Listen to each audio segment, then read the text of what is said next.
아침에 시작을 알리는 글로벌 주식 라이브 월스트리트 모닝 브리핑. 6월 23일 목요일 순서 시작하겠습니다. 네, 안녕하세요. 여도은입니다. 안녕하십니까. 장우성입니다. 자, 밤사이 제가 우려를 굉장히 많이 막 덜덜 떨었잖아요. 엄청 떨었고 네네. 실제 이제 다음날 워낙 빠졌기 때문에 그렇죠. 걱정이신 거죠? 네, 너무 네. 걱정이 네. 됐었고 파월 의장이 과연 어떤 발언을 했을까. 근데 내용을 들어보면은 좋았던 얘기는 사실 하나도 없었어요. 우리가 예측 가능한 수준에서 네. 금리 인상 계속 2% 물가대 볼 때까지 할 거고 물가가 내려가는 걸 확인할 거고 네. 경기 침체, 그러니까 연준이 경기 침체를 이끌 것인가에 대해서는 뭐 확신할 수는 없지만 뭐 그럴 수도 있다라는 그런 발언들을 그래서 했는데 시장이 생각보다 잘 버티더라고요.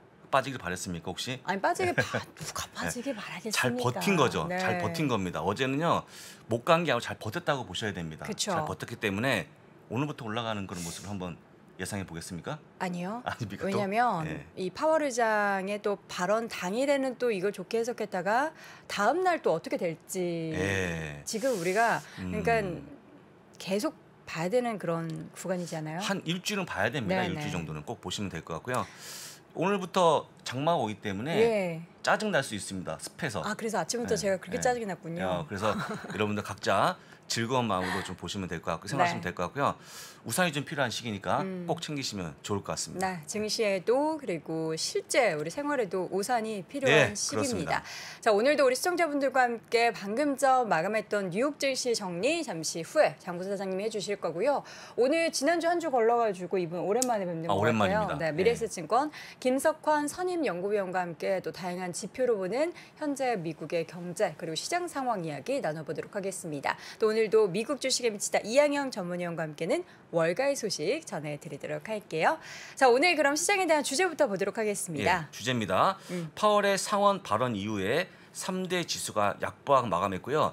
저는 한 달 만에 보는 약보합 마감인데 한 달 만에 지루했다는 거 말씀드리고 네. 엄청 지루한 시장 흐름을 보였다는 거 말씀드리고요. 이런 지루하면 괜찮죠. 지루하면 괜찮습니다. 네. 그래서 3대 지수의 흐름을 볼 건데 S&P 500 0.13%, 다우가 0.15%, 나스닥 0.15% 소폭 마감해서 하락 마감했습니다. 보시는 것처럼 우리 여돈 앵커의 가장 싫어하는 그림이 나왔는데 뚜렷한 상승 모멘텀이 없는 과정에서 주가가 빠졌는데 네. 실제 빠진 게 아니고 잘 버틴 걸 다시 한번 강조합니다. 막판에 정말 조금만 더 힘을 냈으면 강보합인데 예. 사실 그런 게 무슨 의미가 있나 싶어요. 강보합, 약보합 의미가 없고요. 네네. 많이 올라가야 됩니다. 그래서 좀 이따가 한번 의유를 보시면 좋은데 네. 바로 상원의 발언 내용인데요. 보신 것처럼 물가 낮추는데 전념하겠다. 너무 네. 당연한 얘기겠죠. 그다음에 정점을 찍을 때까지 이 기조를 유지하겠다. 너무 당연한 얘기입니다. 근데 제가 볼 때는요. 경기 침체 가능성을 인정하는 이 발언이 좀 문제였다고 볼 수 있을 것 같고 침체 가능성이 원래 없다고 했던 분인데 갑자기 인정하는 그런 모습 보여줬고 실제 물론 이분은 개인적으로 올 거라 생각하지 않고 있지만 인정했다는 상당히 좀 주가 영향을 미쳤다고 보시면 될 것 같습니다. 네, 지금 이제 파월 의장이 발언한 내용 중에 저는 사실 그 발언이 제일 신경에 거슬렸어요. 어떤 거였습니까? 시장이 잘 작동을 하고 있다. 그러니까 주식 시장이 잘 작동하고 있다라는 게 지금 하락이 금리 올리니까 당연한 거다. 예. 라는 이야기인지 지금 시장 하락해서 얼마나 다들 개인 투자자분들은 시름시름 앓고 있는데 그동안의 파월이 굉장히 시장 친화적으로 유명했던 인물이잖아요. 근데 지금은 시장하고는 완전 반대로 서 있는 게 아닌가. 네. 이분도 약간의 시장에 대한 그 발언을 확실한 게 없는 것 같아 보입니다. 굉장히 긴장을 많이 하고 계신 것 같고 땀을 많이 흘리지 않을까 속으로 그런 모습이 나오니까 네. 파월이 얼마나 힘들겠습니까? 여러분 생각해 보십시오 한번.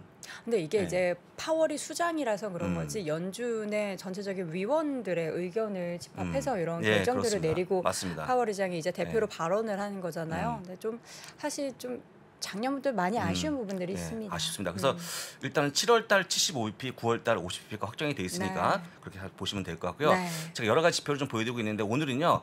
시티그룹이 발간하는 이코노미 서프라이즈 인덱스인데 역시 똑같이 빠지는 그런 모습 보여줘갖고 다시 한번 얘기합니다만 침체 가까워 있다고 좀 보시면 될 것 같고요. 정확히 마이너스 68.3을 보여주겠다는 거 다시 한번 보여드립니다. 네. 보통 지표가 다 안 좋아지는 그런 모습 보여갖고 정말 침체가 내년에 오는 건가 걱정이 되고 있는데 침체 오면 큰일 납니다, 여러분들.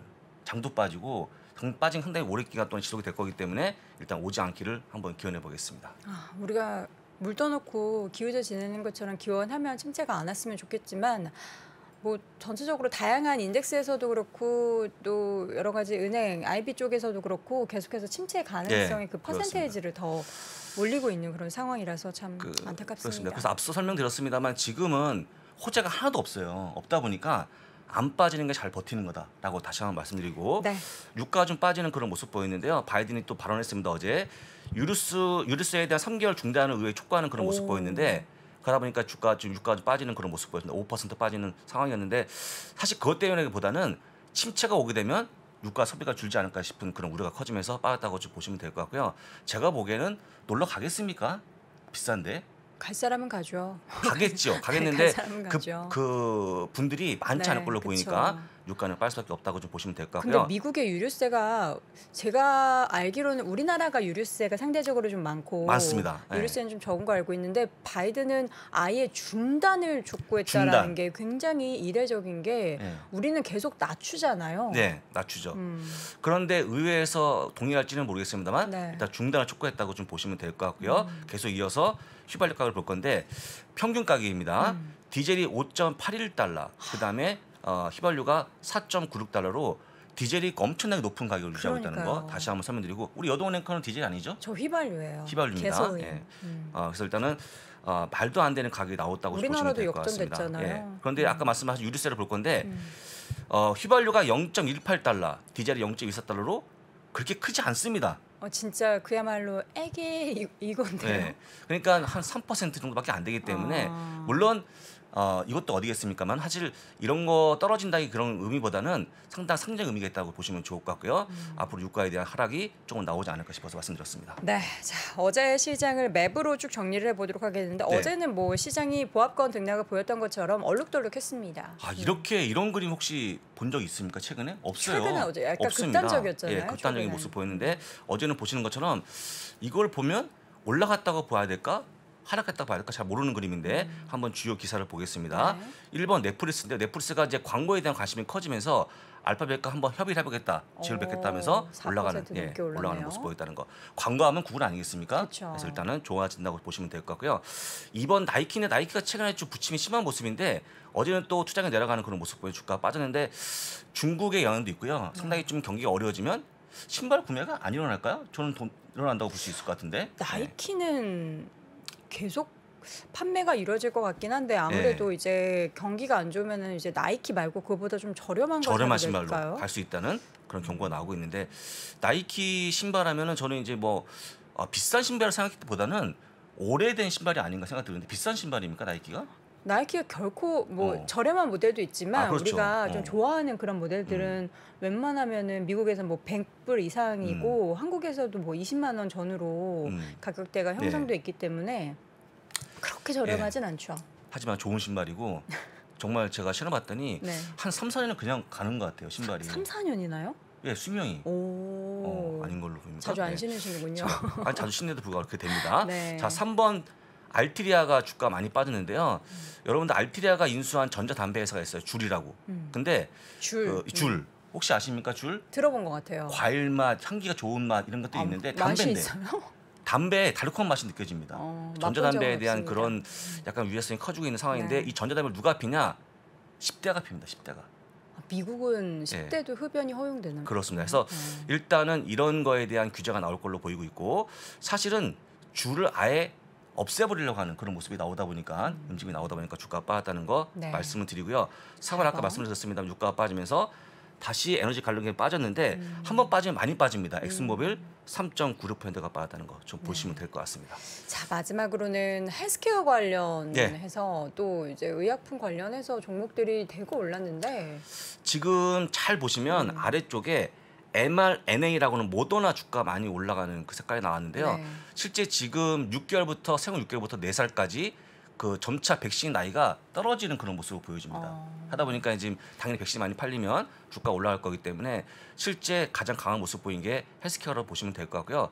야 진짜 아기까지 맞는 그런 모습 보여주면서 백신이 끝난 게 아닙니다. 지금 코로나가 여전히 이어지고 있는 모습 보이니까 참고하시면 좋을 것 같습니다. 그리고 사실 이제 우리가 인플레이션, 고물가, 저성장 시대 그리고 뭐 스태그플레이션 이런 단어 나올 때마다 투자를 그러면 이 가운데 있어서도 어디에 해야 하는가에 또 빠짐없이 나오는 게 헬스케어 쪽 아닙니까? 그렇습니다. 그래서 약간 또 계속해서 매수세가 유입되는 게 아닌가라는 그런 생각도 좀 들어요. 특별히 전 헬스케어를 음. 저 같은 사람이다라고 표현합니다. 장우석 같은 모난 데가 없는 사람. 사실 뭐 장단점이 없는 사람이고 꾸준함이 있지 않습니까? 장단점이 전혀 없어요? 저건 뭐 단점은 좀 몇 가지 있는 건지 모르겠습니다만 장점이 없죠. 근데 저는 꾸준함이 있기 때문에 네. 실제 헬스케어 같은 기업들이 전쟁 터지거나 무슨 문제 생겨도 약을 안 준다? 네. 말이 안 되기 때문에 꾸준히 팔리는 업종이니까 잘 보시면 될 것 같고요. 네. 최근에 이런 말씀 많이 하십니다. 시장이 올라가면 왜 올라갔냐? 빠지면 왜 빠지냐? 미국은 도대체 이유를 모르겠다 말씀하시는데 네. 이유를 모릅니까? 혹시 여동은행 거? 장이 빠지거나 올라갈 때? 우리가 다 아는 그런 이유잖아요. 네, 그 이유에는 이유가 없는데 굉장히 어려운 이유가 뭐냐면요. 미국은요 기관 외국인 개인들에 대한 매수 동향이 안 나오죠? 안 나옵니다. 발표가 안 되다 보니까 깜깜이라고 보시면 되겠죠. 네. 또 누가 매수한 건지 모르기 때문에 약간 그런 특징을 이해한다고 그러면 모르는 게 당연하다라고 좀 보시면 될 것 같습니다. 우리나라는 어제도 외국인이 대거 매도를 바로 했어요. 그겁니다. 그 포인트인데 예. 외국인이 팔았는지 혹시 아무도 모르지 않습니까, 미국은? 그래서 약간 깜깜인데 글쎄 여러분들이 외국인이 팔았다고 하는 거가 여러분 투자하는 거에 뭐가 어떤 인사이트 줄지는 잘 모르겠습니다만 일단 제가 볼 때는 그런 이유 없이 시장에다 매크로를 보시면 좋을 것 같습니다. 네. 자, 장 부사장님 장점이 있다고 말씀하시는데 뭔지는 이야기를 안 해주셨습니다. 지금 채팅창에 올려주시면 우리 장 부사장님의 장점 굉장히 많죠. 엄청 성실하시고 부지런하시고 운동도 잘하시고 그렇습니다. 강아지도 잘 케어하시고. 네. 그래서 계속 이어지는 제 얼굴이 까만 거에 대한 우려, 걱정, 뭐 간이 안 좋다 많이 말씀하시는데 오늘까지 얘기하고 더 이상 얘기하지 않겠습니다. 제가 하루에 1시간씩 네. 매일 운동을 하고 있습니다. 모자를 좀 쓰시는 게. 근데 여기 바르는 선크림 있지 않습니까? 네네. 그거 안 바릅니다. 땀이 뒤범벅 되는 바람에 가까이 오신 분이 놀라시더라고요. 이건 뭔 괴물인가. 제가 이제 안 바르기 때문에 어쩔 수 없이 햇빛을 받는다는 거 좀 말씀드립니다. 알겠습니다. 자, 이제 보합권에서 등락구했던 시장 상황 쭉 정리를 해봤습니다. 부디 이러한 좀 잘 버텼던 움직임들이 오늘 밤에도 그 에너지로 좀 이어지기를 하는 바람 가져보도록 하겠고요. 잠시 후 심층 인터뷰에서는 미래에셋증권 김석환 선임연구위원과 함께 들어가겠습니다. 바쁘게 지나가는 여의도의 하루. 지친 마음을 쉬게 해주는 그윽한 향이 있습니다. 갓 우려낸 차에 풍부한 향으로 되찾는 한 잔의 여유. 건강한 블렌딩 티 전문 브랜드 룩 아워 티는 오늘도 3프로TV와 함께합니다. 네이버에서 룩 아워 티를 검색하세요. 배송 메모란에 3프로TV를 입력하시면 티베이스 3종 세트를 증정해드립니다.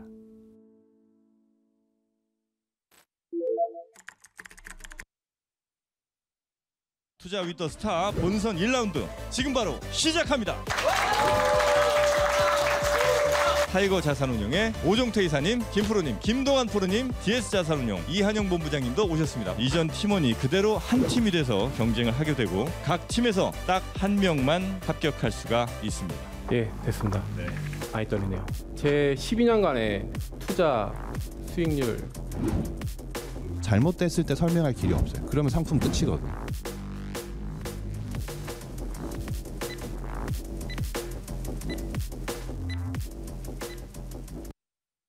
네, 월스트리트 모닝 브리핑 함께하고 있습니다. 어제 오후에 퇴근길 라이브 보신 분들이 꽤 계신 것 같아요. 제가 이제 당분간 우리 정 프로님의 수요일 빈자리를 채우기로 해가지고 어제 정말 드라마 같이 힘들게 여의도에 와서 퇴근길 라이브 함께 했는데 또 많이들 반겨주셔가지고 그렇습니다. 또 제가 또 살짝 홍보했거든요. 저희 월목을 아침에 월목을? 봐달라고. 근데 또 오신 분들도 꽤 계신 것 같습니다. 네. 제 나이 자꾸 연도 얘기하시는데 여러분 나이는 숫자에 불과합니다. 우리 숫자는 시장의 경제 지표, 주식, 보시면 될것 주가 같습니다. 이런 것만 보시면 될 것 같고요. 자, 이번에는 숫자 많이 보도록 하겠습니다. 심층 인터뷰 미래에셋증권 김석환 선임연구위원 함께합니다. 위원님 어서 오세요. 안녕하십니까? 네, 왜 이렇게 웃으세요? 아닙니다. 네. 나이는 숫자에 불과합니다. 아니요, 앵커님 헤어스타일 보니까 약간 그 헤어스타일과 안경이 약간 예전 그 복고풍을 불러일으키는 그 향수가 있어서. 복고풍이 아니라 제 나이 연령에 맞는 들어 거죠. 보인다 이런 말씀을 아니요. 이런 역시. 스타일이 이제 그런 거예요.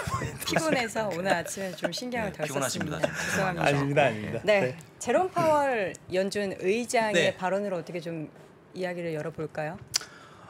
열어봐야죠. 아까 안 그래도 얘기를 앞에서 네. 하셨잖아요. 네, 근데 어제 제가 생각을 했던 거는 좀 시장의 투심을 안정시켜 주기 위해서는 이런 걸 한번 나름 생각을 해봤는데 뭐죠? 만약에 파월 연준 의장이 지금 당장은 인플레이션을 잡는 게 정말 중요해. 네. 왜냐하면 이게 연준이 존립하는 이유이기 때문에.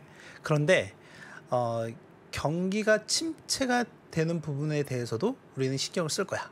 라고 얘기를 해주면 그게 가장 베스트일 것 같다. 두 마리 토끼 다 네. 잡겠다. 네, 근데 역시 그렇지 않았죠. 네. 근데 인정을 하는 부분도 좀 있었던 네. 것 같아요. 네. 그러니까 작년에는 되게 좀 머뭇머뭇하는 모습들이 좀 있긴 했었는데 뭐 인플레이션은 일시적일 거야 뭐 이런 부분들에 대해서. 그런데 이번에도 실제 5월까지만 하더라도 경기 침체까지는 아닐 거야. 그리고 우리가 연착륙할 수 있어라고 네. 했는데 네. 한 달로 했는데 바꿨죠? 침체에 들어갈 수 있을 것 같아. 그 시장의 관심은 그겁니다. 침체는 오는데 이게 얕은 침체일 거냐, 아주 깊은 침체일 거냐에 대한 얘기가 계속 되고 있는 것 같고, 그래서 연준을 비롯해서 미국 그 경제 쪽 뭐 월가나 이런 부분에서 얘기를 하는 거는 얕은 침체의 가능성을 얘기를 하고 있고, 이제 뒤에서도 여러 관련한 지표들이 좀 있기는 한데 그것들을 좀 봤을 때 보면은 일단은 고용 쪽에서의 상당히 견조한 이런 모습들 속에서 그나마 좀 긍정적인 부분들을 찾고 있는 게 아닌가라고 좀 생각이 돼요. 그래서 뭐 보통은 이렇게 좀 금리를 과감하게 올리는 단계에서는 역사적으로는 항상 침체를 유발했었습니다. 그렇죠. 네, 항상 침체를 유발했었는데 뭐 파월 연준이 얘기한 거는 이것도 역시 매우 도전적일 가능성이 높다라는 뭐 얘기를 한 부분이기 때문에 그거 좀 같이 체크해 한번 보시면 되지 않을까 생각이 되고, 다만 이렇게 되다 보니까 시장에서는 침체 가능성 상당히 좀 높게 보고 있는 상황이긴 합니다. 지금 뭐 지난밤에는 시티그룹 같은 경우에도 연내에 침체 가능성에 대해서 이미 확률이 50%까지 올린 상황이기도 하고, 정통적으로 뱅크 오브 아메리카나 또는 모건스탠리 이런 쪽은 일단 상당히 좀 시장에 대해서 좀 부정적으로 보고 있는 상황이라고 보면 될 것 같아요. 전체적으로 그 침체라는 것에 대해서도 얕은 침체라고 얘기하니까 저는 또 불안해지네요. 이전에도 우리 인플레이션 네. 단기일 것이다. 그랬었죠. 네. 그래서 향후의 움직임들이 우리가 이걸 어떻게 열어두고 봐야 되는지 그런 근데 걱정이 좀 어젯밤에 많이 들어요. 그런 얘기도 했어요. 그러니까 향후 수개월 안에 네. 인플레이션이 의미 있게 떨어지는 걸 확인할 수 있을 것 같다라는 얘기를 했었거든요. 네, 그런 얘기를 했었는데 그러면 어떤 부분에서 그렇게 파월은 얘기를 했을까라고 네. 봤을 때 제가 항상 보여드리는 자료가 있죠. 지금 네. 화면을 통해서 보시면 일단은 중국의 생산자 물가와 미국의 소비자 물가는 항상 같이 보실 필요가 있을 것 같고, 여기 이제 점선 같은 경우에는 예상 경로를 제가 희망하는 예상 경로를 그려놓은 겁니다. 이렇게 그렇죠. 된다라고 하는 게 아니라 저기 끝에가 내려왔어야 되는데 지금 다시 3봉우리가 뼈가 올라왔잖아요. 네, 이게 지금 지난 그러니까 10일 날 그러니까 네. 발표된 5월 달 소비자 물가 상승률이잖아요. 그렇죠? 근데 보통을 보면 제가 계속 얘기했던 부분들은 이 두 지표 간의 상관관계가 좀 상당히 높고, 그러니까 어느 정도 그러니까 생산자들이 가격을 올리게 되면 또는 가격을 올리거나 내리거나 하는 부분들이 미국 소비자들한테 가는데 가격 반영이 되는 데 있어서 평균적으로 한 2, 3개월 정도였다. 이때까지는. 그런데 올해는 상당히 이례적으로 오랜 기간, 그게 지금 벌써 6개월째 이어지고 있는 상황인 거거든요. 그래서 그러면 파월은 왜 이렇게 앞으로 수개월 안에 인플레이션이 하락하고 있다는 증거가 나올 거라고 생각을 하고 있을까라고 하는 부분을 이 수요와 공급단에 나눠서 고민해 볼 필요가 있지 않을까 생각이 돼요. 그동안에는 공급 측 요인이 상당히 크게 좀 작용을 했던 것 같거든요. 가격을 푸시하는 데 있어서. 그 가장 대표적인 게 저희가 공급망 병목 현상과 관련했었던 부분들이었고, 제가 2주 전에 나와서 이 부분과 관련해서 어떤 부분들을 말씀드렸냐면 미국 기업들이 1분기 컨퍼런스 콜을 하면서 이 공급망과 관련한 발언 횟수가 많이 좀 줄어들었다라고 하는 부분을 말씀드렸고, 연준 각 지역 연준에서 발표하는 베이지북 그러니까 경제 보고서, 지역 경제 보고서에서도 보면은 이 공급망과 관련한 부분들이 상당히 좀 언급 횟수가 줄어들고 있는 부분들 또 말씀을 좀 드렸었고, 또 하나는 생산자들이 물건을 만들어서 이제 최종 엔드 유저 소비자들한테 가는 데까지 걸리는 그런 시간들도 봤을 때 제가 보통 이제 딜리버리 타임이라고 하는데, 그런 부분들을 봤을 때 상당히 개선되는 모습들이 같이 나타나고 있더라라고 하는 것들. 그리고 이제 가장 중요한 거는 지금 이 중국의 생산자 물가나 이런 부분들이 계속 꺾이고 있는 모습들이 나타나고 있더라라고 하는 것들이었죠. 그리고 뭐 락다운, 뭐 이런 중국의 락다운 이런 것도 있긴 했었지만은 이것도 점적으로 풀어가고 있는 상황들이 나타나고 있고, 이런 부분들이 공급 측에서 이제 하나둘씩 풀려가고 있다라고 하는 거고, 다만 한 가지 걸리는 건 역시 전쟁이 있는 상황인 거고, 그렇죠. 그런데 최근에 수요단에서도 강하게 꺾이는 모습이 나타나고 있습니다. 어디에서 제일 많이 꺾이나요? 일단은 소비자들이 아까 뭐 얘기하셨잖아요. 이게 기름값이 너무 비싼데 여행 갈까? 갈 사람은 간다. 맞아요. 갈 사람 갑니다. 당장은. 네, 뭐 지금 항공권이 어마어마하게 비싸더라도 갈 사람은 간다라고 그렇죠. 하는 거죠. 저도 그래서 이제 한번 가십니까? 가까운 제주도를 네. 가는 건 아니고 얼마나 들까 한번 네, 봤어요. 근데 봤는데 아이들 4명 중에 1분은 3명은 다 내야죠. 네, 3명은 다 내야 되고, 그러니까 이제 한 명만 무료 안고 가야 됩니다. 안고 가야 되는데. 네. 그런데 대략 한 110만 원 정도가 나오더라고요. 비행기 값만요? 네. 예전에는 네, 왕복 제주도 가는데 예전에는 한 6, 70 정도면 네. 되지 않았을까 네. 생각이 들거든요. 거기 가서 네. 또 렌트카. 렌트카 해야죠. 저는 일단 카니발이나 스타리아 같은 거 빌려야 되거든요. 네, 그래서 그런데 지금 이 수요단에서도 보면 지금 미국에서 금리를 팍팍팍팍 올리고 있잖아요. 네, 그러다 보니까 이 경기 침체에 대한 이슈가 강하게 불거지면서 최근에 유가라든지 지금 보면은 요 며칠 사이 유가가 큰 폭의 하락을 하고 있는 모습들이 나타나고 있고, 또 하나 곡물 가격들, 그러니까 인플레이션을 가장 많이 자극하고 있는 요인 중에 하나가 음식과 에너지 쪽이었는데 이런 쪽에서의 가격 하락세가 좀 나타나고 있는 모습이 나오고 있다라고 하는 거거든요. 이거는 공급 요인 때문에 그런 건 아닌 것 같고 수요가 둔화될 것으로 예상을 하고 있기 때문에 가격 하락세가 좀 나오고 있는 것 같다라고 보시면 될 것 같고, 그런 측면에서 보면 지금 금리가 확 올라간다라고 했잖아요. 지금 현재 시점에서 미국의 기준금리 평균 그 기준금리가 대략 한 1.6% 정도가 되거든요. 네. 상단이 1.75% 정도이기 때문에, 그리고 앞으로 남은 FOMC 회의가 4번이 있어요. 7월, 9월, 11월, 12월 이렇게 있고, 이제 여기에다가 플러스 1일을 하면 그게 이제 우리나라 시장 시각이라고 보시면 될 것 같거든요. 그러면 지금 현재 시점에서, 그러니까 앞서 이번에 나온 점도표상으로 계산을 추정해 보면 지금 보시다시피 3월 달과 6월 달 보면 점도표의 높이가 확 올라갔잖아요. 그리고 이 예상 경로에 따라서 올 연말에 예상되는 게 한 3% 중반대라고 보면 모기지 금리는 얼마까지 올라갈까? 지금 현재 시점에 모기지 금리가 6% 그렇죠. 정도가 되거든요. 그러면 이 모기지 금리는 보시면은 현재 시점은 2008년 이후의 최고 수준이라고 볼 수가 있을 것 같고요. 그러면 향후에 이 모기지 금리가 쭉쭉쭉 올라간다라고 하면 대략 7에서 9%까지도 올라간다라는 거거든요.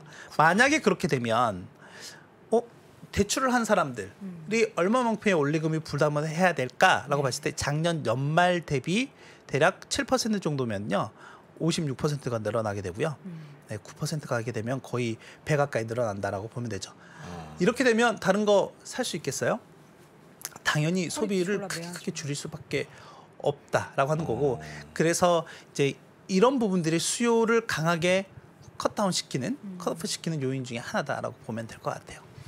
돈 나갈 곳은 많아지는데 가장 중요한 뭔가 이제 가계 지출에 좀 큰 비중을 차지하잖아요. 그렇죠. 미국의 무기지 주거비용. 같은 경우에는 거의 살인적이네요, 숫자가. 살인적이죠. 네. 뭐 지금 대출 없으세요?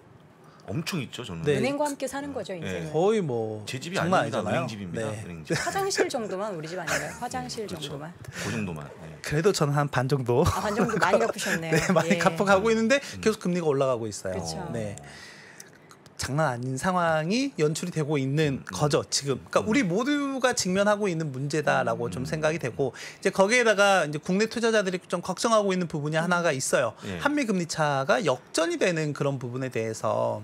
어제 굉장히 얘기가 네. 많이 나왔던 부분이 네, 네, 네, 외국인의 네. 수급에 엄청난 영향을 지금 미치고 있는 요인 중에 하나잖아요. 뭐 근데 이미 빠지고 있었던 그쵸. 부분들이었고 외국인들 네, 같은 그치 또. 경우는. 그런데 여러분들 그걸 생각을 하셔야 돼요. 어떤 부분을 생각하셔야 되냐면 지금 시장이 약간 되게 리스크를 회피하고자 하는 그런 심리가 강하잖아요. 그거는 누구나 다 똑같은 상황인데 그러면 국내 그 시장에 어떤 크리티컬한 영향력을 제공하고 있는 외국인들 같은 경우가 자금을 빼갈 수밖에 없는 상황인 거죠. 그러니까 엄연히 외국인들 입장에서 보면 우리나라도 이머징이에요. 제가 예전에 한번 보여드렸던 자료 중에 달러의 흐름과 이머징 통화 간의 또는 이머징 시장에서의 외국인 수급 간의 동향을 한번 살펴보면 달러가 계속 강세로 가게 되면 이머징 쪽에서의 자금 유출이 계속 나타날 수밖에 없는 그런 상황이다라고 보시면 되고 또 하나는 그렇게 되다 보니까 이머징 통화가 계속 약세 국면으로 갈 수밖에 없는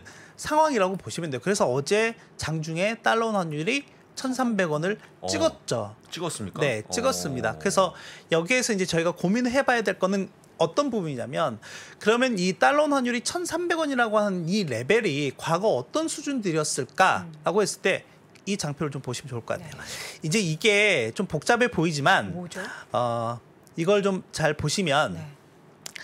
이게 지금 하나는 이렇게 좀 녹색으로 되어 있는 데는 긴축 통화, 그러니까 통화 긴축을 했던 시기이고 빨간색은 이제 경기 침체가 발생했던 시점인데 항상 이 경기 침체가 발생했던 시점에 안전자산에 대한 욕구가 컸었고 항상 그 시점이 우리나라 시점으로 보면 달러 원 환율이 피크였을 때다라고 보시면 돼요.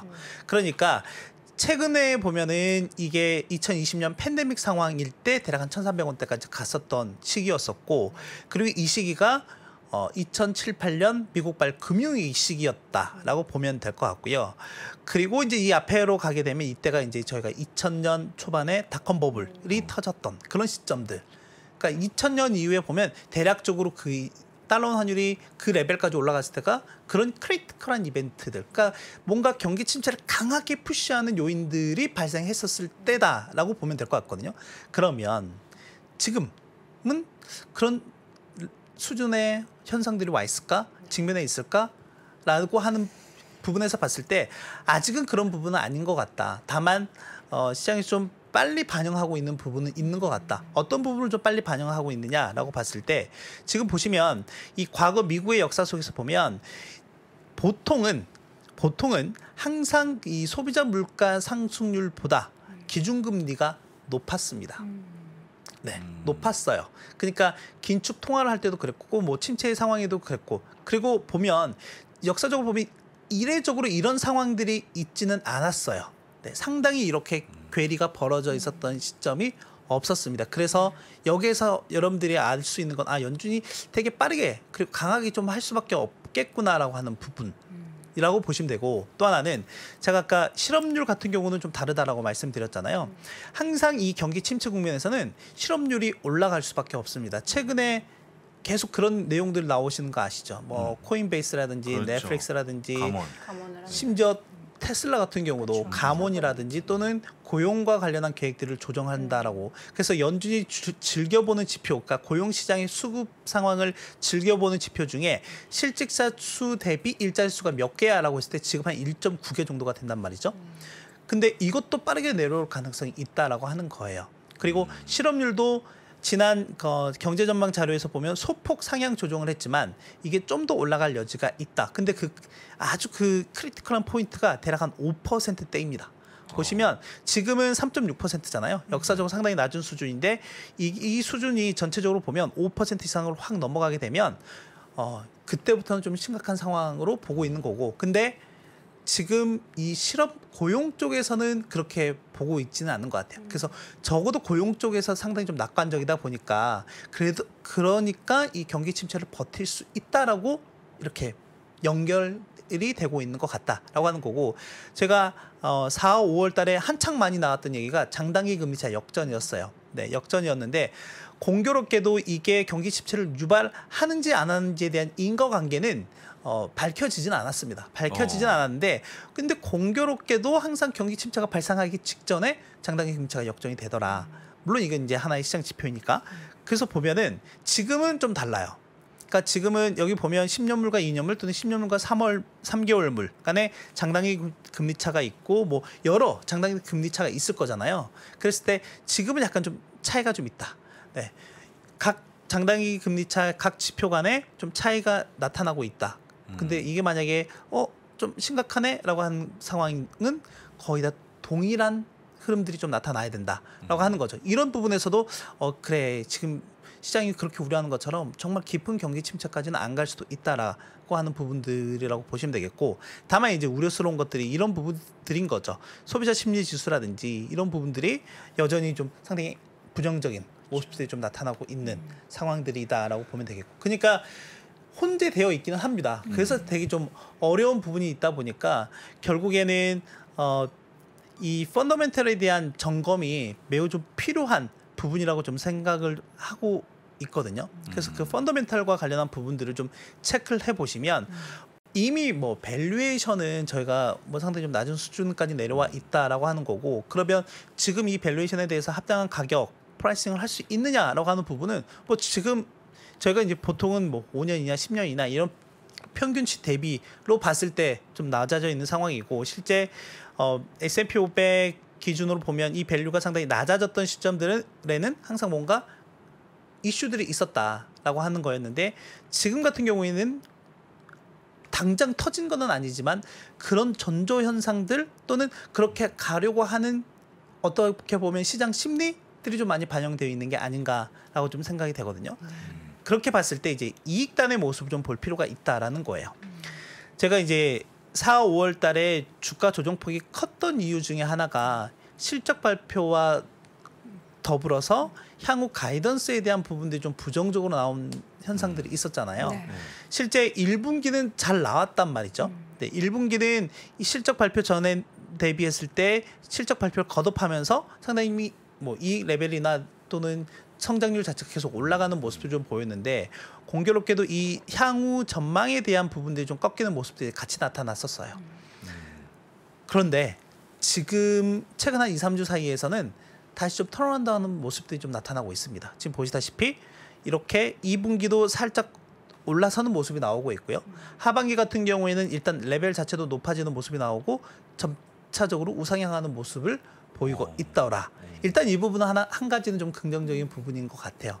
네, 이 펀더멘털적인 측면에서 봤을 때는 일단은 나쁘지 않은 모습일 것 같다. 그렇다면 전제는 인 것 같아요. 뭐냐면 저는 일단 어느 정도 시장은 좀 바닥 수준에 와 있다라고 생각이 되는데 여기에서 침체에 대한 이런 부분들이 이게 지금보다 더 나빠지는 모습으로 가게 된다라고 하면 더 빠질 수밖에 없는 상황이 그렇죠. 만들어질 수도 있을 것 같고 왜냐하면 그게 이때까지 시장에서 보여줬던 흐름들이었기 때문에 그런데 그게 아니라 앞서 보셨던 것처럼 인플레이션에 대한 그런 우려가 좀 둔화가 되는 모습 그러니까 연준이 파월 의장이 얘기했던 그런 부분들이 2, 3개월 내에라도 확인되는 모습이 나온다라고 하면 어느 정도 시장은 좀 안정되는 모습을 찾아갈 수 있지 않을까라고 하는 생각을 좀 갖고 있는 거죠. 그럼 반대로 2, 3개월 동안은 우리가 그동안에 겪었던 그런 변동성처럼 올 여름 정말 불쾌지수 높은데 변동성을 좀 견뎌야 되는 거겠네요.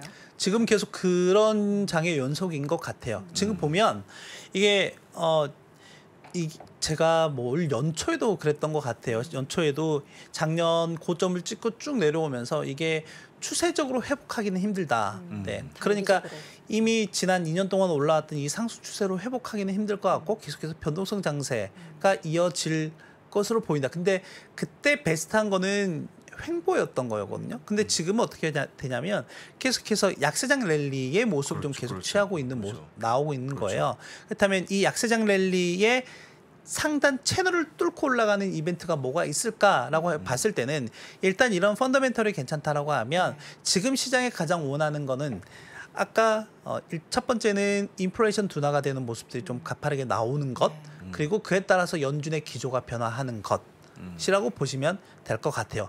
근데 문제는 제가 가장 우려하는 바는 뭐 침체는 침체지만 아까 금리가 가파르게 올라가잖아요. 그래서 크레딧 이슈에 대해서 상당히 좀 예민해질 필요가 있습니다. 크레딧 이슈. 네.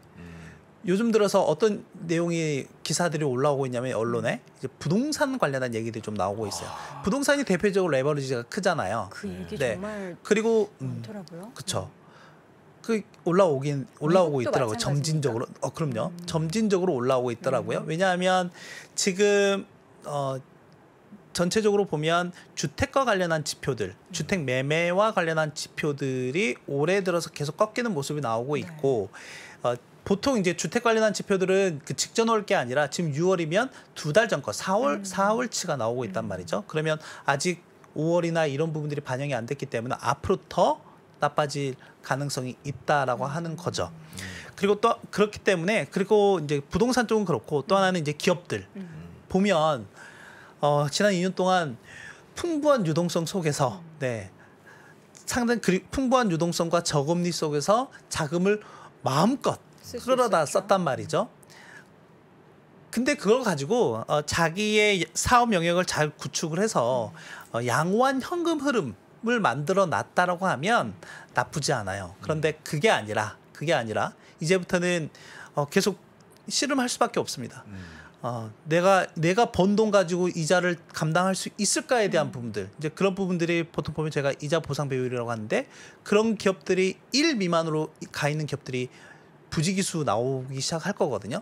그리고 특히 신용등급 각 회사의 신용등급으로 따져봤을 때 특히 하이힐드급 은 이게 훨씬 더 레버리지가 커요. 지렛대 효과가 더 크다. 그래서 지금 자료를 보시면 이게 지금 신용등급에 따라서 미국 하이힐드 등급의 그 채권 금리를 나타내는 건데 이 하이힐드 등급이 훨씬 더 같이 올라가는 모습을 보이긴 하겠지만 얘네들이 훨씬 더 높은 수준을 유지하고 있고 더 가파르게 올라간다라고 하는 거거든요. 이런 부분도 좀 염려하셔야 될 것 같고 또 하나는 지역별로 따져봤을 때 유로존과 미국 중에 어디가 나올 것 같아? 일단은 그나마 미국이 낫다. 유로존 같은 경우가 아직은 금리 인상 기조를 안 보이고 7월부터 이제 적극적으로 올릴 가능성이 있기 때문에 그러면 이거 금세 역전될 거거든요.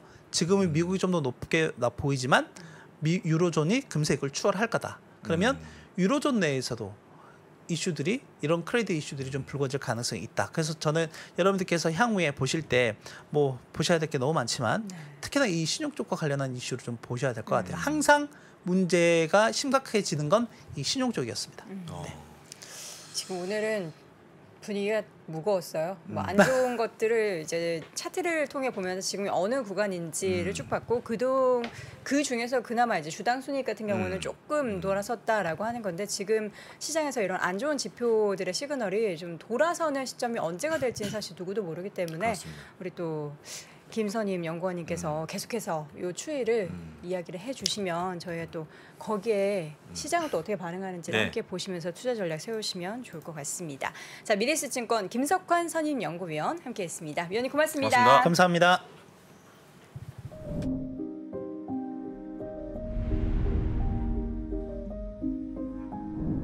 게임에서 살인이 가능한데 성폭행은 안 되는 이유는 무엇입니까? AI에 의해 활동하는 가상인간은 법인격을 가질 수 있을까?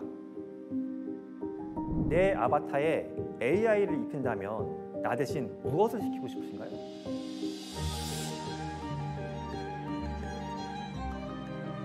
질문 자체를 만드는 걸 질문으로 드리고 싶었어요.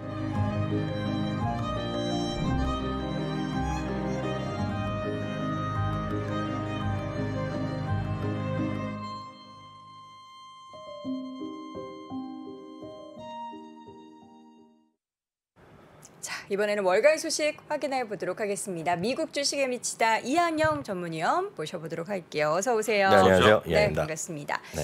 어제 시장의 소폭 하락을 어떻게 보셨는지 궁금합니다. 워낙 이렇게 2% 이상 급등한 날이 올해 들어서 대부분 떨어졌다고 얘기했었는데요. 그래서 이 정도면 선방했다라고 그럼요. 보여지고 있고요. 저 어제도 말씀드렸던 기억이 있는데, 그 8월 의장이요. 그냥 오늘 새벽에 있었고 어저께 또 오늘 내일 새벽에서도 좀 하원 상원 이제 좀 증언할 텐데 네. 저는 큰 의미는 없다고 보고 있어요. 오늘 다 뭐 일상적인 얘기했는데 그 한마디 할 때마다 뭐 금리를 좀 올린다 하면 또 떨어졌고 뭐 해본만 하다 그러면 하고 또 리세션은 뭐 불가피하다면 떨어져 이런 건데요. 그 의미가 없는 얘기다라고 보셔야 되겠고요. 시장은 그냥 냉정하게 흐름 자체를 좀 보셔야 되겠습니다. 특히 오늘 앞선 코너에서 미래에셋에 계신 김석환 위원인가요? 김석환 위원이 제가 보기에 시장의 매크로 지표를 다 정리를 잘 해놨거든요. 그래서 혹시 지금 보신 분들도 혹시 시간 되시면 오늘 전반적인 글로벌 경제 큰 매크로를 다시 한번 좀 보시면서 시장을 한 발짝 물러서면서 좀 냉정하게 좀 흐름을 좀 보시면 좋을 것 같고요. 어제는 이제 골드만삭스였는데요. 오늘 이제 시티그룹이 미국 그리고 글로벌 경제 그리고 주요 국가들에 대해서 경제 성장률을 이제 하향 조정했어요. 결론을 보면 2020년이요. 미국이 2.6 이것도 높다라고 얘기 많이 하실 텐데 2.3으로 내렸는데요. 그리고 2023년은 2.3에서 1.9%로 내리면서 글로벌 리세션 확률을 50%로 상회했습니다. 골드만삭스는 이제 내년까지 한 35%에서 올해 30, 내년에 50으로 상향시켰잖아요. 그러니까 전반적으로 지금 이런 의미라고 보셔야 되겠습니다. 시장 자체적으로 눈높이가 조금씩 낮아지고 있고 한 걸음 한 걸음 리세션에 대한 우려감이 분명히 있는 거죠. 이제 올해일지 내년일지 후년일지 모르겠지만 리세션에 대한 우려감은 진영이 분명히 팽배해져 있고 오늘 그 얘기를 자기가 원하지는 않으나 원하고 바라는 건 아니지만 어떤 인플레이션 잡기 위해서 불가피한 측면도 있다라는 얘기를 오늘 파월 의장이 한 거거든요. 그러니까 같은 흐름으로 좀 이해하시면 되겠습니다. 유가 많이 떨어졌어요. 유가는 떨어졌습니다. 이거로 또 이제 측면이 있겠죠. 두 가지 측면이 있을 것 같습니다. 결국은 어떤 바이든 정부의 압박이 성공했다고 얘기할 수도 있겠죠. 어찌 보면. 그리고 이제 사우디도 간다고 하니까 그리고 우리나라 대통령이는 그런 말을 뭐 감히 안 할 것 같은데 어찌 됐건 지금 신보다 돈을 많이 못 나는 엑소모빌을 하여튼 그게 귀에 없는다 그 말이요. 하여튼 그럴 정도니까 좀 압박이 있었겠죠. 다만 그거보다는 최근의 흐름에 대해서는 글로벌 경기의 둔화 우려. 분명히 하나의 유가지 하락 조금 조정하는 데 있겠고요. 이제 문제는 7월 4일이잖아요. 7월 4일이 이번에 월요일로 알고 있는데요. 그러다 보니 이제 미국 최대 이제 드라이빙이 하는 거거든요. 드라이빙 시즌인데 이번에 아마 유사일에 최고의 어떤 드라이빙 나올 거 가능성이 있습니다. 그러면 이제 기름값에도 한번 놀라고 호텔 비용 올라가고 뭐 다양한 것에 놀라겠죠. 근데 지금 냉정하게 보면 제가 오늘 흥미로운 지표를 제가 오늘 붙인다 하다가 깜빡 까먹고 못 붙여왔는데 지금 뱅크 오브 아메리카에서 6월 현재까지의 그 신용카드 혹시 소비를 보여줬어요? 혹시 부장님 오늘 아직 소개하셨어요? 아니요. 안 했습니다. 그 기자 보셨죠? 네, 했는데요. 지금 보시면 제품의 소비는 여전히 좀 슬로우하거나 증가율을 줄고 있고요. 이번에 올라간 거가 서비스. 네, 서비스죠. 물론 서비스인데 서비스가 호텔 그리고 레스토랑 그리고 항공 요금입니다. 그런 것들은 두 가지다. 여기서 이제 여러분 유의하실 것이 당연히 이렇게 말씀하시고 저도 이제 딱 궁금하죠. 이 값이 올랐으니 수요가 늘어날 수도 있잖아요. 그래서 이거를 그것뿐만 아니라 그 표를 이따가 제가 보여드리겠습니다. 저희가 오늘 아무 얘기의 시간에 제가 표를 좀 다시 구해갖고 보여드릴 텐데 그게 뭐냐면 지금은 명목으로 올라간 거 말고 진짜 수량 단위로 해야 될 거 아니고 수량 단위. 진짜 비행기 그 예약 비행기 그리고 레스토랑 이런 것도 늘어났어요. 그러니까 진짜 수요도 늘어났습니다. 그러니까 건수로 다 늘어난 거예요. 근데 보면 제품에서 보면 여전히 제일 많이 작년 대비 소비가 늘어나는 건 휘발유예요. 휘발유 많이 늘어났어요. 늘어났는데 저도 깜짝 놀랐어요. 지금 휘발유에 제가 본 거를 보면 약간 마이너스가 났습니다. 지금요. 마이너스. 실제 소비량은 줄었다고요? 소비량이 지금 줄어들었어요. 이것도 6월달에.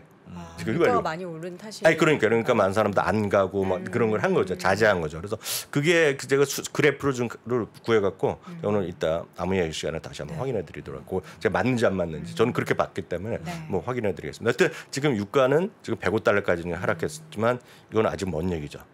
기억하시겠지만 작년 10월, 11월 달에 이게 60달러, 70달러 막 갔을 때 저희가 이 정도는 가야 되지 않겠냐라고 얘기했던 거가 오미크론이 나오면서 훅 떨어졌었어요. 그쵸. 그러다가 다시 올라간 게 60달러가 70달러거든요. 근데 이게 순식간에 더블이 됐잖아요. 그러니까 언제라도 또 뭐 기회기만 되면 또 떨어질 수는 있겠죠. 다만 어찌됐건 $105 해봤자 지금 많은 분들이 기분이 어떤 진정이 안 되는 그런 상황이라고 보셔야 되겠고요. 10년물 금리도 약간 뜨한 부분이 분명히 있습니다. 왜냐하면 지금 이렇게 인플레이션에 대한 우려가 있고 기준금리 올랐는데 왜 떨어지겠어요? 지금 금리가 떨어진 것 자체는 채권의 수요가 늘어난다는 얘기거든요. 어찌 보면 안전자산에 대한 수요가 분명히 있는 건데 지금요. 그러니까 전 금도 약간 이해가 안 될 정도 좀 제대로 안 떨어지고 있는데 금도 마찬가지 안전자산에 대한 수요가 있는 거죠. 그러니까 인플레이션에 대한 해지 그런 거가 있는 겁니다. 전화 부사장님이나 그런 것에 대해서 논의 자체를 본인은 안 하죠. 말씀을 안 드리고 저희가 아는 바가 없지만 그걸 상당히 긍정적으로 보는 일부의 사람들은 미국에서도 긍정적으로 일부에 보는 사람들은 인플레이션의 해지로 금을 가지만 금 말고 또 하나의 역할이 비트코인이 분명히 있다고 했던 사람이 줄 서 있습니다. 줄 서 있어요. 그렇죠. 그렇지만 지금 인플레이션에 이런 거에 상관없이 지금 비트코인이 2만 달러 언저리 수가 떨어졌잖아요. 다른 것들 말할 것도 없고 떨어졌잖아요. 그러다 보니 어떤 그런 거에 대한 회피 심리로 일단 금의 역할이 다시 늘어나는 것도 아니에요. 그래서 어찌됐건 금리가 조금 내린 것은 안전자산으로 보시는 것이 좀 맞다라고 보고 있고요. 미국 달러는 이제 조금 진정된 거죠. 여기선 진정됐는데 어제 우리 외환시장에서는 1,304원 고점이 1,304원. 그러니까 마감은 제가 봤을 때 뭐 1,295 뭐 그랬는데 제가 마감 후에 제가 보는 사이트에서는 1,300이 넘나 들더라고요. 근데 지금 다행스러운 게 지금 현재 보니까 제가 잠시 전에 여기 원고를 보내면서 보니까 다시 1,295원 정도 언저리 와 있더라고요. 모르겠어요. 이거는 이 거래보다는 우리나라 거래가 더 활성화 커니까 9시 타임에 보셔야 되겠고요. 엔화는 지금 뭐 거침없죠. 지금 어찌됐건 조금 진정됐다 하더라도 136 이렇게 가는 거죠. 이게 어찌됐건 다시 보여주면 이게 달러가 이렇게 올라가는 것 자체는 누구한테도 도움이 안 된다는 걸 분명히 좀 이해를 하셔야 될 것 같습니다. 종목으로 좀 보겠습니다. 네, 테슬라랑 오늘 나이키 얘기를 좀 해드리겠는데요. 네. 테슬라는요. 모건 스탠리 아담 조나스 하면 그 아담 조나스를 싫어하신 분이 테슬라를 진짜 오랫동안 매매 주주하셨던 분 다 압니다. 늘 테슬라에 좀 부정적이었나요? 엄청 부정적이었죠. 그래서 2018년 그때 정말 테슬라의 그 당시에 혹시 주주였었다면 진짜 진정한 테슬라 주주입니다. 제가 봤을 때는 그때부터 이미 이전에부터 하셨다면 그때 모건 스탠리에서 뭐 10달러, 20달러 그렇죠. 얘기했던 거고 그때 이제 지나고 나니까 부도났을 수도 있었다. 얘기하면서 기억하시겠잖아요. 하실 분 계실 것 같습니다. 일론 머스크가 이메일을 보냈다는 거 아닙니까? 팀쿡한테 딱 그 당시에 만나달라고. 근데 그때 거절을 받고 자기 답변도 못 받았다. 그런 얘기를 한 거잖아요. 지나고 나니까. 그때가 다시 속상해서 그런지 모르지만 마리화나 피웠을 때랑 똑같습니다. 팟캐스트에 출연해서. 그때 엄청나게 계속 깠던 사람이 2020년 가을 정도로 제가 기억하는데 반성문을 썼어요. 내가 그때 잘못했다. 그러면서 그 이후엔 최고의 불이 된 사람 중에 한 명입니다. 근데 이분이 1,300에서 1,200달러 내렸어요. 큰 의미는 없어요. 오늘 주가에 영향도 없었지만 이거는 딜리버리가 좀 줄어들 수밖에 없다라는 거가 되겠고요. 또 하나는 이거랑 같이 말씀드릴 텐데요. 테슬라는 뭐 그냥 이렇게 판단하시면 되겠고요. 큰 영향이 일단 없었다라고 보셔야 되겠고요. 다음은 나이키인데요. 나이키는 오늘 세 군데에서 오늘 투자 의견을 리뷰했어요. 시포트라는 곳에서 매수에서 중립으로 내렸습니다. 매수에서 중립으로 목표 주가는 별도로 얘기 안 했습니다. 인플레이션과 공급망 이슈를 얘기했고요. 텔시에서 목표 주가를 내렸습니다. 170에서 170으로 내리고요. 시티그룹은 157에서 113으로 내렸습니다.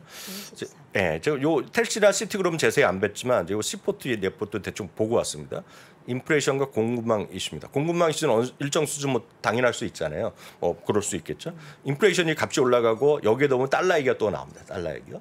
달러가 이렇게 올라가니까 미국 사람 입장에서 보면 뭐 나이키예요. 뭐 이런 거 얼마인지 제가 모르지만 우리가 100달러로 한번 생각해 보자. 신발이 100달러인데 뭐 110달러로 올릴 수 있잖아요. 여러 가지 뭐 사정에서 110달러 올리면 그것이 미국에서는 미국의 그 정도만 영향을 미치고 워낙 브랜드력이 강하고 나이키 하면 누구나 다 가격 결정은 있는 기업으로 다들 이해를 한다는 얘기죠. 근데 문제는 100에서 110달러도 10% 올렸는데 모르겠어요. 국내는 어떤지 모르겠고 일본은 어떤지 모르겠으나 우리나라에서 가격 올린다 그러면 나이키 신발을 한국 나이키 쳐서 올린다 그러면 100에서 110달러면 미국 기준으로 10% 올렸다 그러면 우리나라에서는 그 이상 올릴 가능성이 크겠죠. 15에서 뭐 올릴 수 있겠죠. 일본은 더 올리겠죠. 다른 나라 국가 다 올리겠죠 지금요. 그런 것들을 보다 보니까 일정 수준 뭐라 할까요? 심리적 저항을 넘은 선들이 나온다는 겁니다 지금요. 이건 어느 제품이나 똑같습니다. 예를 들어서 무슨 중국집에서 우리가 일반적으로 먹는 중국집에서 그 짜장면을 먹잖아요. 우리 엊그저께도 모처럼 점심을 한번 갔는데 짜장면을 먹었잖아요. 한 1년 만에 먹은 걸로 기억합니다. 저희는 식사를 잖아. 그 전에 다 이제 끝나니까. 네, 그렇죠. 그 얼마 안 했습니까? 혹시 기억하세요? 중국집에서 86,000원. 다 합해서요? 다 해서. 그렇게까지 안 나왔어요. 그렇게 뭐 진짜 탕수육 86,000원. 진짜요? 샥스핀 네. 드셨나요? 아니요. 저희 그 깐풍기 하나 깐풍기. 먹고 요리 그 식사 예, 5개 했는데 진짜 86,000원 나왔어요? 예, 86,000원. 비싼데. 엄청 올랐네요. 엄청 오른 엄청 거죠. 올랐는데도 네. 불구하고 계산할 때 잘 모르고 넘어간다는 얘기죠. 네. 근데 예를 들어서 딱 알고 이제 먹었는데 10만 원이 나온다 생각하면 저라도 잘 안 갈 것 같아요. 뭐 굳이 도시락 안 가려고요. 그래서. 예, 그런 느낌이 든다는 거죠. 제가 말씀드린 거는 짜파게티 드세요. 각자의 생각에서 심리적인 선이 넘는 선들이 나온다는 겁니다. 지금 그 얘기로 오늘 한 겁니다. 그러면 이게 미국 달러가 올라가는 것 자체가 미국 안에서만 제품을 하고 판매하는 대표적인 것은 유틸리티나 이런 거죠. 수도나 전력이나 뭐 아메리칸 타워나 이런 것들을 보면 해외에도 하지만 극히 예외적이기 때문에 실제로 보면 미국 안에서만 물건을 사고 팔고 서비스하는 기업의 영향은 상대적으로 적을 수 있을 거예요. 그렇지만 이렇게 크게 있는 것들이 있죠. 그게 아이폰일 수도 있겠고요. 아이폰은 매년 보통 5% 정도 가격 제품 인상했다고 합니다. 근데 보면 올해는 한 10%에서 15% 올려야 된다는 거예요. 기존에 보면 가격 부품 가격이 올랐는데 만약 그렇게 되면 일본은 이미 지금 가격 올린 걸로 제가 알고 있어요. 우리나라는 모르겠는데 가격이 올라갈 때 더 올려야 되잖아요. 그러면 만약에 더 올린다고 생각하면 이거 3년 만에 한 번씩 바꾸던 사람, 2년 만에 한 번씩 바꾸던 사람이 약간 멈칫한다. 그런 얘기가 오늘 이런 거죠. 제가 특정 나이키 때문에 뭐라 그런 것이 아니라 애플 때문에 뭐라 그런 것이 아니라 그게 바로 달러의 고공행진의 위험이다. 그거는 오늘 C포트에서 얘기했기 때문에 오늘 관심 있으신 분은 C포트 부분 이런 거 좀 구해서 좀 읽어보시면 전체적으로 시장관을 이해하시면 좋으면 될 것 같고 그래서 역설적으로 보시면 이거 그림 한번 다시 보여주시면 달러가 지금 고공행진하잖아요. 언젠가는 모르죠. 언젠가 모르지만 달러가 혹시 만약 구체적으로 내려가는 시기가 되면 지금 많은 분들이 일부에서 우려하는 것이 앞서 김석환 의원은 상당히 제가 봤을 땐 그나마 조금 뭐랄까 약간 중립적으로 말한 것 같아요. 그렇지만 지금 애널리스트 의견에 대해서 목표 그 주당 이익의 전망치가 말도 안 되게 버블이라는 사람들이 꽤 있습니다 지금요. 그건 제가 기회 봐서 내일이라도 또 말씀드릴 텐데 그렇게 안 좋게 보는 사람 입장에서 보면 대표적인 것이 마이클 윌슨이거든요. 그 230달러 말도 안 된다는 얘기를 하는 겁니다. 올해 주당 이익이 그런 관점에서 보면 똑같은 논리로 이게 달러가 좀 안정된 모습으로 보면 그런 것들이 사실 리비전이 업될 수가 있겠죠. 그래서 우리가 한국 주식은 뭐 말할 것도 없고 미국 주식을 하신 분들도 가장 중요한 거는 달러의 움직임, 무브먼트를 좀 보시면서 좀 방향을 보셔야 되겠고요. 테슬라를 제가 예로 들어드리면 더 이해가 될 거예요. 이거 테슬라는 지금부터 말씀드린 거는 주가가 아닙니다. 주가. 테슬라 가격이 이번에 또 올랐잖아요. 네. 미국에서 올렸잖아요. 우리나라에서도 올렸을 겁니다. 우리나라에서도. 근데 올랐는데 뭐 얘기도 별로 안 나오죠. 뭐 일상적으로 올리니까. 근데 그 GM이나 우리나라 현대차도 값은 올렸겠지만 그렇게 많이 안 올립니다. 지금. 올릴 수가 있는 상황이에요. 조금씩 올리겠죠. 근데 그것도 다 가격적인 레벨이 있는 겁니다. 레벨.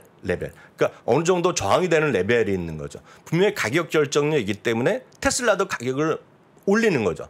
자기는 진짜 올리고 싶지 않다는 표현을 지난번에 IR을 했잖아요. 그럼에도 불구하고 올리는 건데 그래서 그만큼 수요가 여전히 살아있다는 얘기죠. 테슬라 입장에서 보면. 그렇지만 제가 어제 아침인가 잠깐 보고 제가 도저히 못 믿겠어서 다시 한번 제가 오늘 지금 이 현장에 오면서 걸으면서 또 보고 왔어요. 제가 지난번에 저희가 2달 전쯤이었나요? 그 3년 만에 처음으로 벚꽃 축제가 열렸잖아요. 여의도에서 열린 게 3년 만에 벌써 2-3달밖에 안 됐잖아요. 그렇죠. 그때 제가 저희 그 지인이랑 여기 그 테슬라 매장에 들어갔었어요. 저희 지인 예전부터 그 테슬라 한번 사고 싶어갖고 했는데 뭐 지금 있는 차가 고장이 나 있으면 살 거 아닙니까? 그래서 계속 그냥 안 사고 보고 있는데 모델 Y가 그 당시에 제가 부사장님이 말씀드렸었는데 근데 모델 Y의 그냥 쉽게 해서 기본형입니다. 기본형 하얀색의 기본형. 그리고 퍼포먼스형도 아니고 완전 기본형 우리가 말로 얘기하는 쉽게 해서 깡통이라고 얘기하는 거 딱 그 가격이 8,400 정도로였어요. 그 당시에 8,500 그 정도의 레벨이라서 그것도 엄청 올랐다 그랬어요. 제가 오늘 한번 들어가서 보실 수 있겠어요? 근데 제가 지금 모델 3 가격 모델 Y를 한번 먼저. 모델 Y. 네. 모델 3의 기본형도 7천만 원입니다. 완전 깡통이. 근데 모델 Y 있죠. 많은 분들 선호하는 모델 Y가 9,300 정도 나오죠. 이게 최저 가격으로가 9,485만 원에서 그게 8,600이었습니다. 제가 2달 전에. 1억 196만 원. 퍼포먼스형은 1억이 넘습니다. 1억 네. 150이 되고요. 모델 3 있죠. 모델 3 기본형이 7천만 원입니다. 근데 대부분 우리나라 타고 다니는 거 대부분이 듀얼 모터를 쓰거든요. 9천만 원이 넘어요. 그게 8천만 원이 넘고 퍼포먼스형은 9천만 원이 넘죠. 9,400만 원이 넘죠. 제가 말씀드린 거가 그 여전히 팔리니까 그렇게 가격을 해놨겠죠. 그 가격이면 모델 3에 약간 그런 거 보면 쉽게 얘기하면 벤츠 E 클래스보다 비싼 것들이 대부분이 비쌉니다. 벤츠 클래스 이런 거. 특히 모델 Y 되면 웬만한 벤츠 클래스 다 비쌉니다. 그러니까 딱 그런 느낌이라는 거거든요. 그런 것들이 지금 달러의 어떤 비용이다. 그래서 그런 것들 좀 염두에 두시면서 오늘 좀 약간 달러를 말씀드렸지만 한국 주식, 미국 주식 할 때 달러의 무브먼트, 딴 걸 보시지 말고 달러는 좀 챙기면서 보시면 좋을 것 같습니다. 요 관련된 얘기 좀 이어서는 제가 오늘 외전 시간에 좀 더 확인해서 말씀드리도록 하겠습니다. 네, 이전부터 계속해서 달러의 움직임이 가장 키 포인트가 될 것이다라는 이야기를 해주셨는데 이게 실질적으로 이제 기업에서의 가격 인상으로 연결이 되는 부분 그리고 그에 따른 부담으로 소비가 좀 줄어들 것이라는 우려에 그렇습니다. 주가가 좀 하락하고 있는 모습을 우리가 또 대표적인 기업, 소비 기업인 나이키를 통해서 확인이 되었습니다. 자, 지금까지 월가의 소식 전해주셨고요. 미국 주식에 미치다 이항영 전문위원 함께했습니다. 위원님 고맙습니다. 네, 감사합니다. 자, 월스트리트 모닝 브리핑 함께 하셨습니다. 어제 국내 주식이 좀 과도하게 빠졌죠. 매도가 나타났고 좀 시장이 많이 하락했습니다. 미국 시장은 뭐 버틴다고 해서 버텼지만 어쨌든 좀 소폭 하락했기 때문에 이게 또 국내 장에는 어떻게 좀 영향을 미치게 될지 우려가 되는데 부디 어제 좀 빠졌기 때문에 국내 장은 좀 오늘 분위기가 좋기를 하는 바람 가져봅니다. 저희는 내일도 어김없이 오전 6시 30분에 돌아오겠습니다. 여러분 고맙습니다. 고맙습니다.